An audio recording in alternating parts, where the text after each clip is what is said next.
Welcome to episode 6 of FlingGolf Theory. I'm your host, Tim Durr, and today we're talking about how to select the right fling stick for you. I'm here with my 51-inch XXL Ballistic. It works for me because I'm 6'3", and it's the perfect size.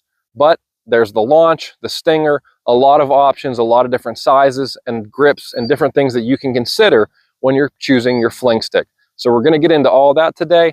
Plus, we have a nice surprise at the end of the video, hanging out and playing a hole with Scantron, Sam Scannell, my Chaos FC teammate and our team captain. Let's get started with the smallest non-junior stick that we have. So there are junior sticks, which are smaller, good for the little kids, but this is the shortest launch or also a stinger you can get in this size, 41 inches. So with the launch, it's gonna have this green shaft. That's your way to tell it is the 41-inch and the shortest fling stick of the non-junior varieties. So who would select this type of 41-inch fling stick? So it's going to be somebody who is shorter, smaller, maybe a kid who is in kind of that preteen age, depends on their height.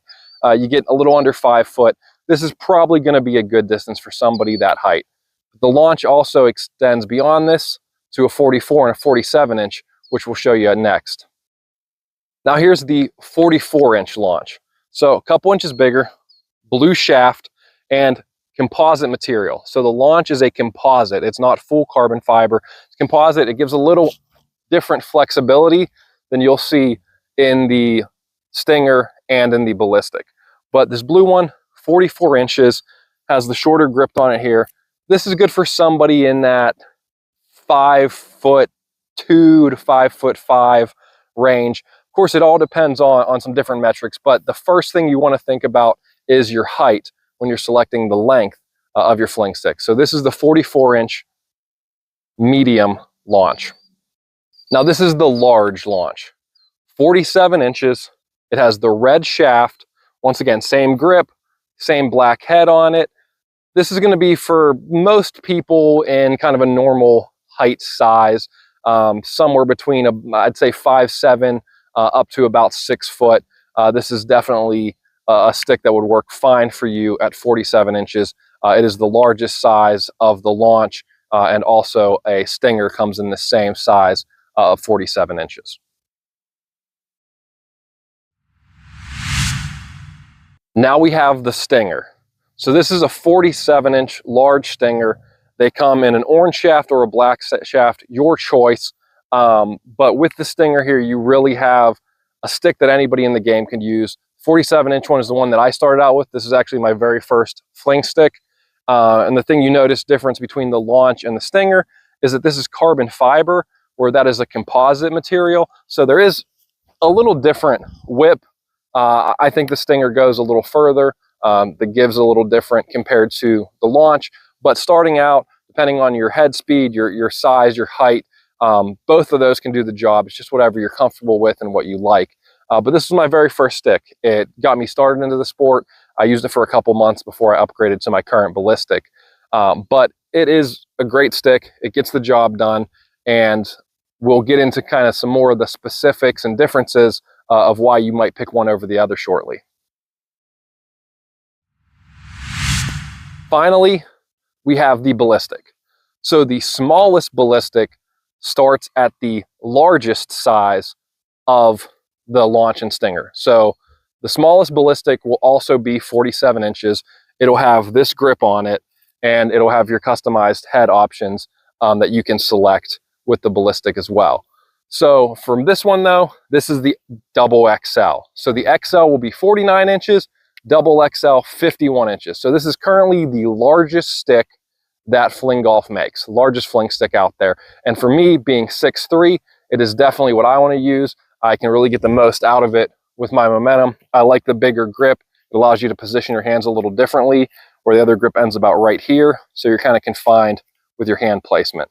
So with the ballistic, you have the thick, bigger grip, plus you have a longer stick.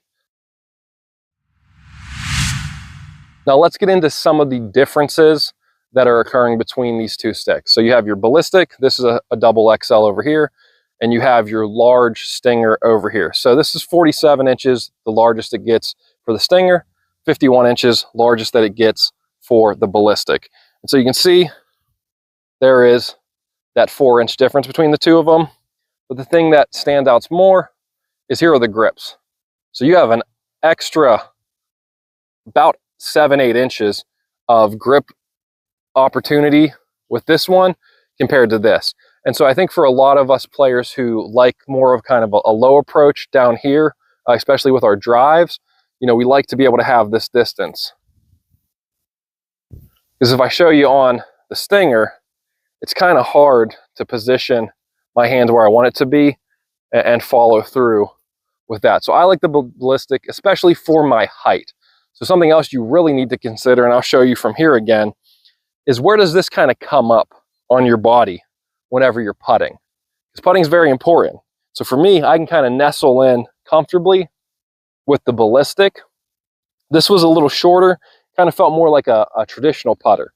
But if you're shorter, I mean, this thing could be up here. And so a lot of people have to kind of do a motion like this, where you kind of go between the armpit to have comfort putting. Or some people will kind of keep it out like this more and have an opportunity where you're keeping it away from your body instead of kind of being nestled in like this and having that ability to putt. So definitely things to keep in mind there. But the Ballistic, if you're over 6 foot, I think you want to give it a try. At least get the just the regular large Ballistic at 47 inches. I think the grip for me is really kind of a game changer between the two.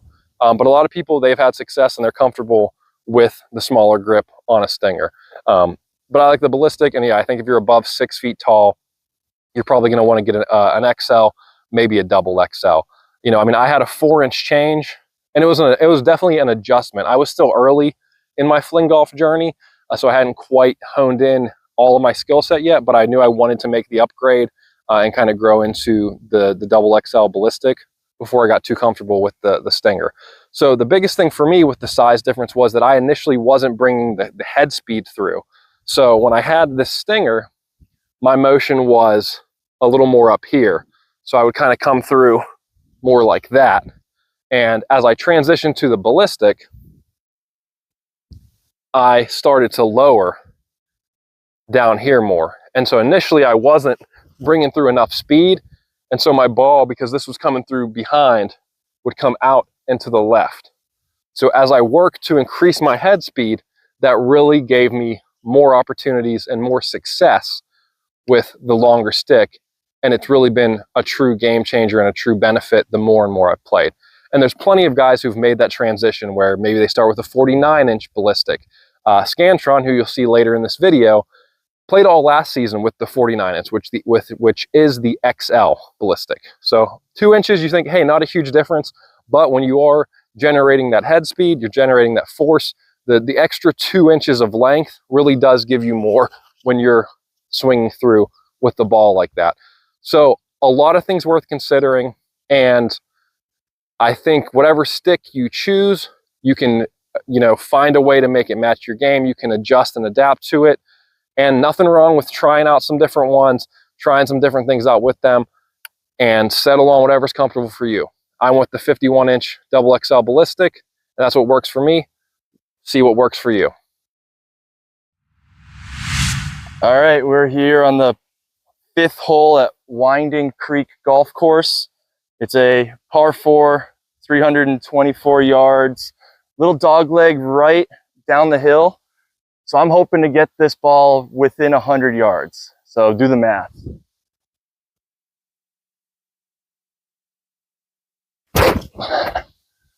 Oh, that looks like it's going to be within 100. Give me a good bounce. Ooh! Uh-oh. That might be in a fairway bunker. This might be interesting. Wow, I got really lucky here. I think I rolled right around the edge. All right, so by rule, I get to go a stick length to the side. All right, so I'm going to leave this ball on the ground. I used my putting slug as the other marker.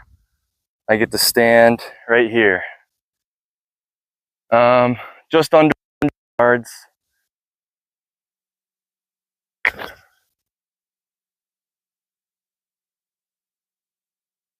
Just on the front of the green. All right. let's make a birdie.